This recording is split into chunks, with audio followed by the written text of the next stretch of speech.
Twitter lost their minds.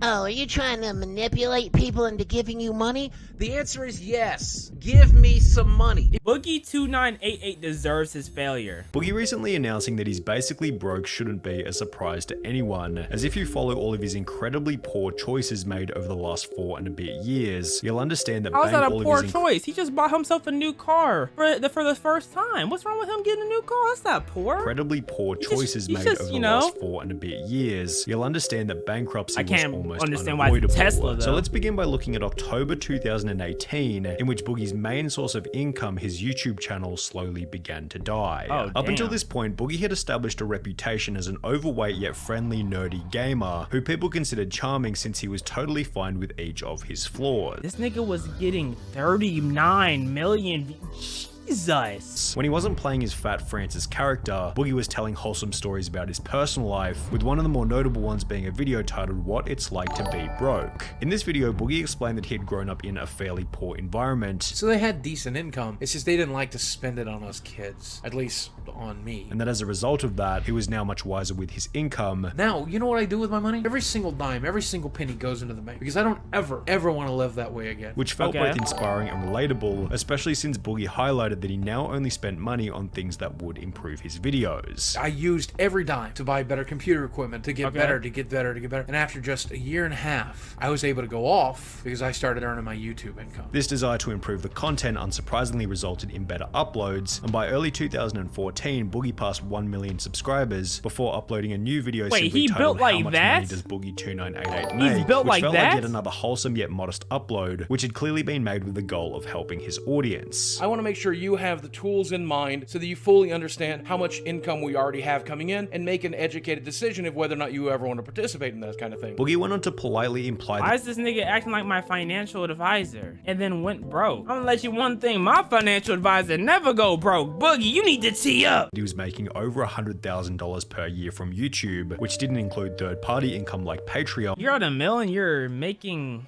only 100K? I'm not gonna lie, he might just make the least amount of money for a person with 1 million views. I'm not gonna lie to you. Yeah, let's look at his social blade. Okay, but that's now though. You know, he's at a downfall right now. I wanna know what he was making at it in his prime. Oh, we can't see that far back. Let's take, for example, a YouTube channel similar to mine that's bringing in 10 million views per month. If a YouTube 10 million views per month, you're getting paid way more than 100K a year. I'm gonna let y'all know, if y'all have a bad RPM, which is how much money you get paid for 1,000 views, you're still making like 300K a year off of 10 million views minimum. So nigga bugging, he lying. YouTube channel is bringing in 10 million views per month. Divide that by 1,000, you've got 10,000. Multiply that by $1, and you'll have a really good idea of how much ad revenue that channel's bringing in. And that if you counted his YouTube channel as an asset, niggas don't make $1 as an ad dollars. Okay. Boogie, are you a millionaire? Well, it depends on how you calculate millionaire. If you include my YouTube channel as it is, yes. After 3 more years, I'll have earned by then $1 million total in YouTube ad revenue. This was followed by Boogie reassuring his audience that all of the money was being used wisely. The majority of the money we make goes into the bank. We do not live very large by any stretch of the imagination.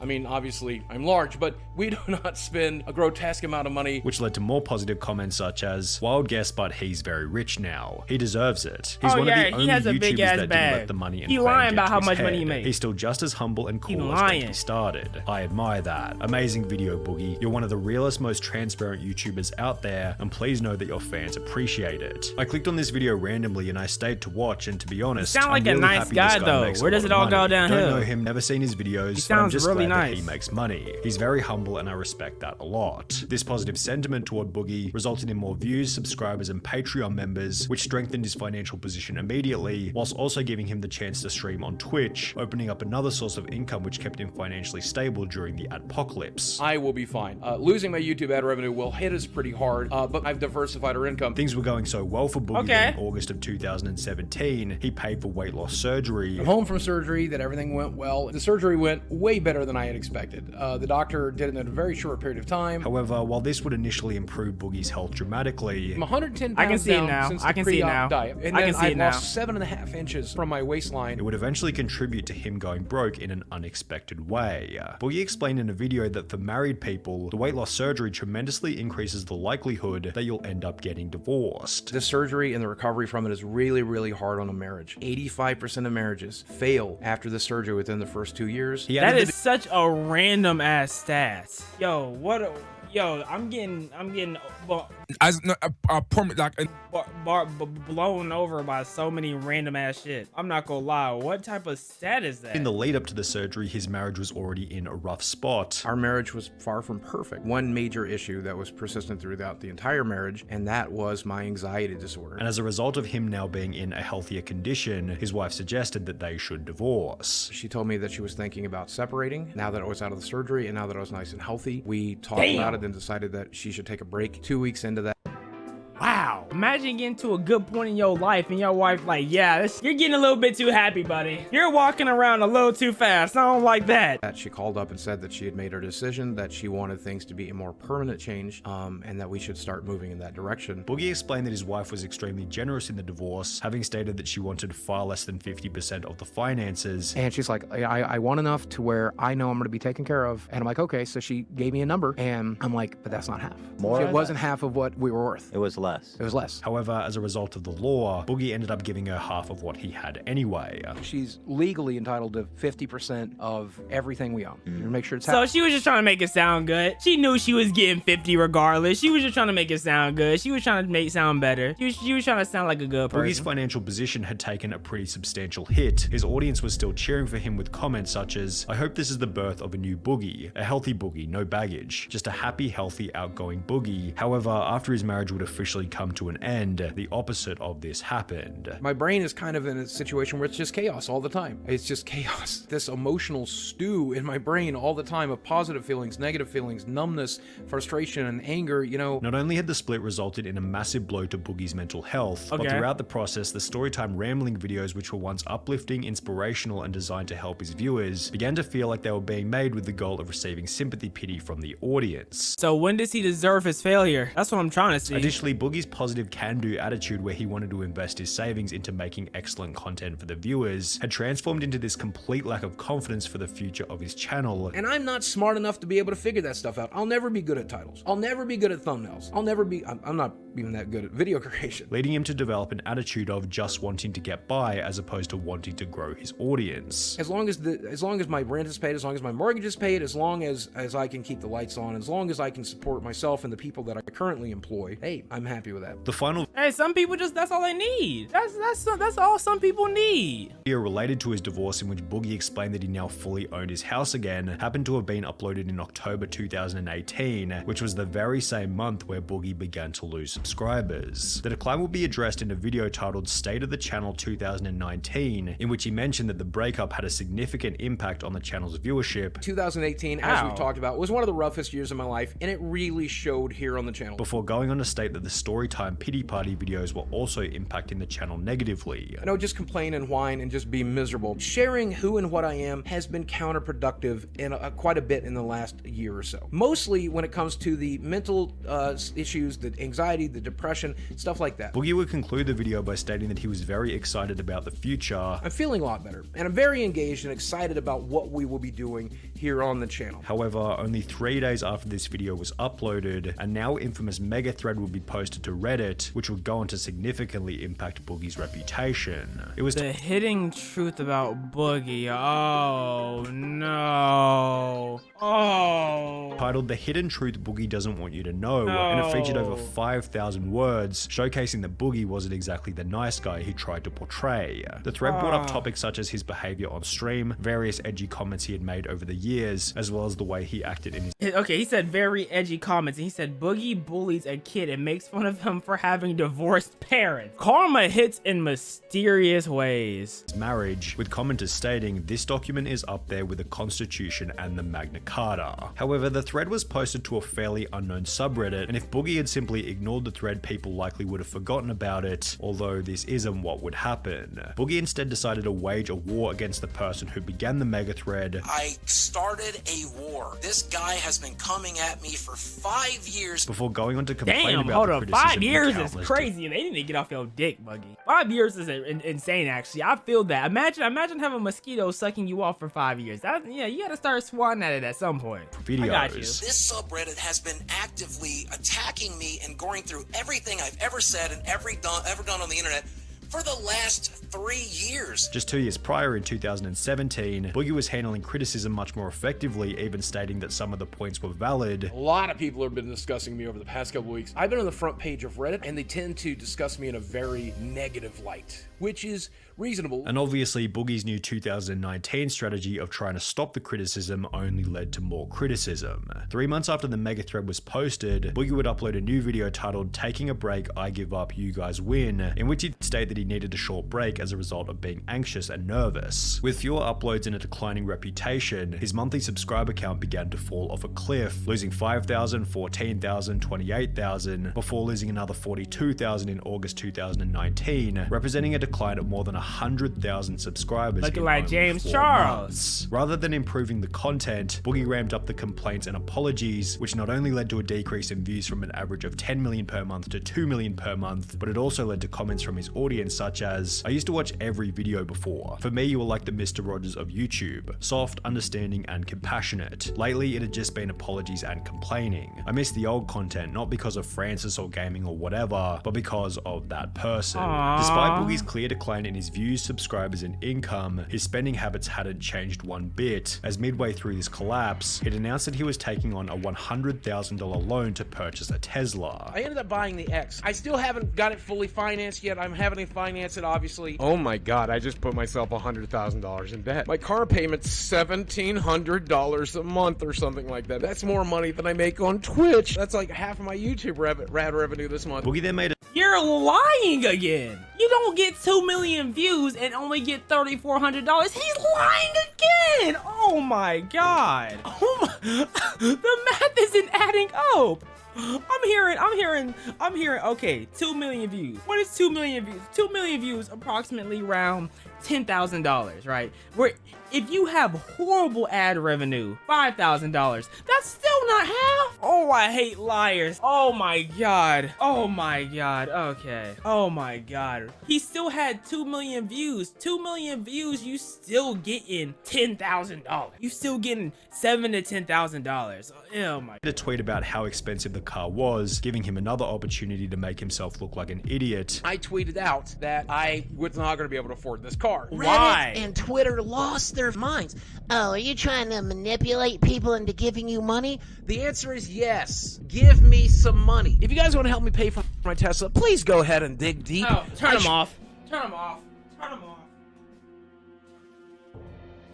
I thought he was just a lying idiot, but now he's a lying idiot asshole.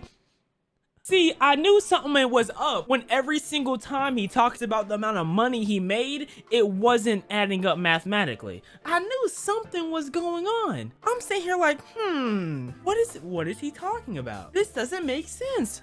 I see it. Actually, no, I'm curious about something. Hold up. Let me do some math real quick. I'm a professional pocket watcher, if y'all couldn't tell. Okay, so let's say, y'all remember when he said I was getting 100K a year for 10 million views a month? Let's say he had one of the worst ad revenues possible to date.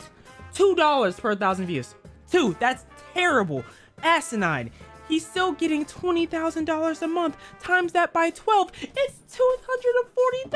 You're a liar from day one.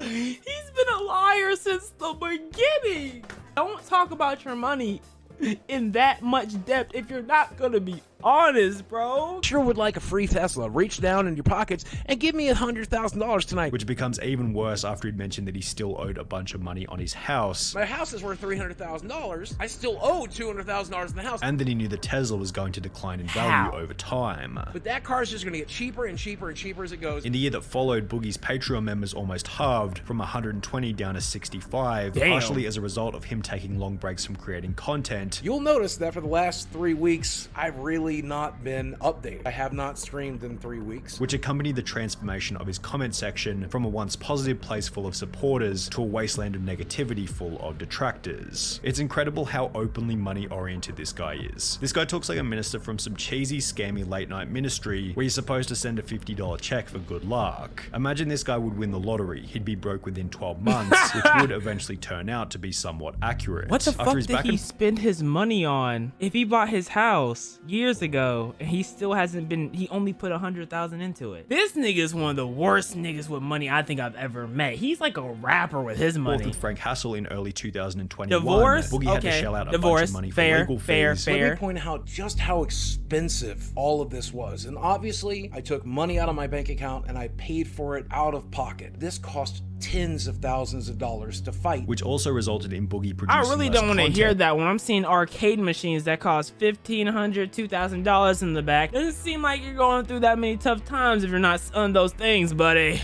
I was advised by everyone to live stream less, to make less YouTube videos, to say less things that could be taken out of context and used against me before we had a result, because you know from Reddit and 4chan that that's what they like to do to me. But that cost me a small fortune and lost wages and lost ad revenue as well. However, thankfully, according to a video titled I Am Finally Rich, How Crypto Made Me Rich, Boogie apparently had no financial problems whatsoever. In the video, he explained that back in 2019, Boogie had taken a massive gamble by purchasing a bunch of cryptocurrency, and by early 2021, he had quadrupled his money. I basically took every dime I had in liquid funds and invested it in a huge gamble. I invested pretty much everything I had into cryptocurrency. I invested all the way back here, and yeah, that's where we currently are. If he actually did do So that, to say that I doubled my money is an understatement. If he actually did that, that would be crazy. Boogie then tried to pathetically coax his audience into trying to give him more money. Never feel pressured to get one of those memberships down below. Never feel pressured to subscribe on Twitch.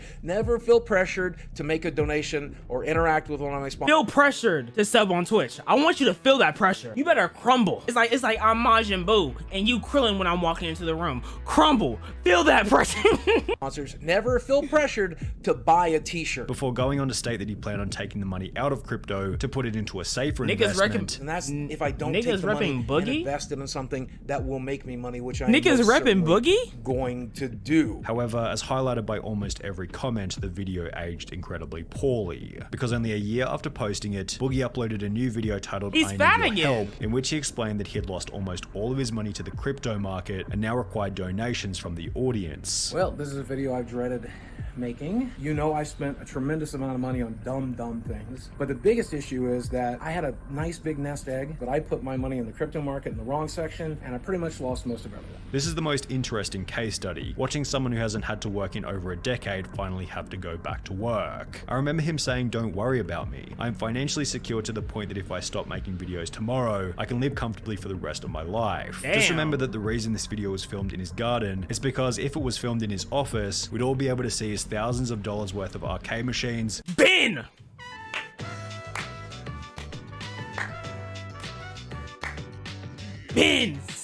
Spitting, bro. A video, Boogie would receive $1,109 in donation. Why? This small figure was certainly at the expense of his dignity and reputation. Boogie hasn't seen a single month of positive subscriber growth since May of 2019, almost 4 years ago, and with no clear desire to change any of his daily habits, it's unlikely that his YouTube channel or financial situation will see any kind of recovery anytime soon. You know, I fully see how Boogie deserves his failure. Halfway through the video, I was like, Boogie sounds like a good guy, you know? Like, what's wrong with Boogie? I see what's wrong with Boogie.